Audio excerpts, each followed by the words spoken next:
What's up, everybody? Today we're making slow cooker goulash. We're going to start by chopping a couple of green bell peppers into large pieces. I like to slice off the large pieces of flesh, cut those into large strips, then cut those into squares. Get those all prepped and throw them in a large slow cooker. Now we'll prep 5 peeled carrots. I saw this technique in a Japanese street food video and I wanted to try it out. Hold your carrot at an angle and chop straight down. After you chop, rotate the carrot a little bit each time before you place your next cut.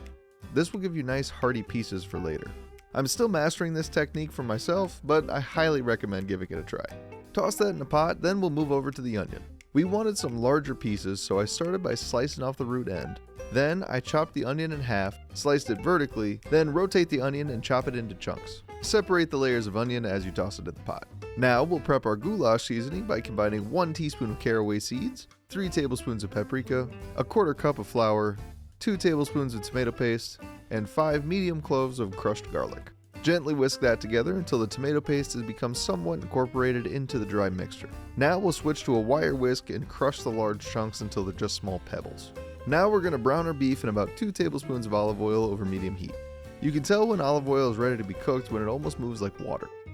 Now we'll place 2 packages of Midamar's beef stew in a pan and brown it. We'll hit that with a little salt and pepper while it cooks.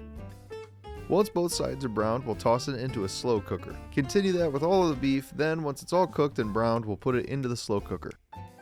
Without cleaning the pan, pour in 1.5 cups of beef broth. Give that a good whisking, then toss in the seasoning and whisk that up until everything combines. Simmer that until it thickens into a loose paste. Pour that into the slow cooker and give it a good mixing. We want to make sure that everything is covered in our seasoning paste.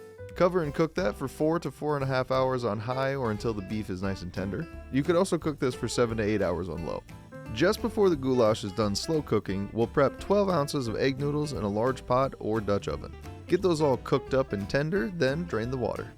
Look at that, our goulash is all cooked up. Now we'll add in 1 cup of sour cream and hit it with about a teaspoon of pepper and salt.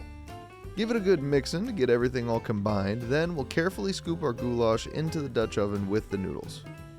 Make sure to get all the sauce on your noodles and give it one last good mixing. And that's it. Serve it up with some hearty whole grain bread and enjoy.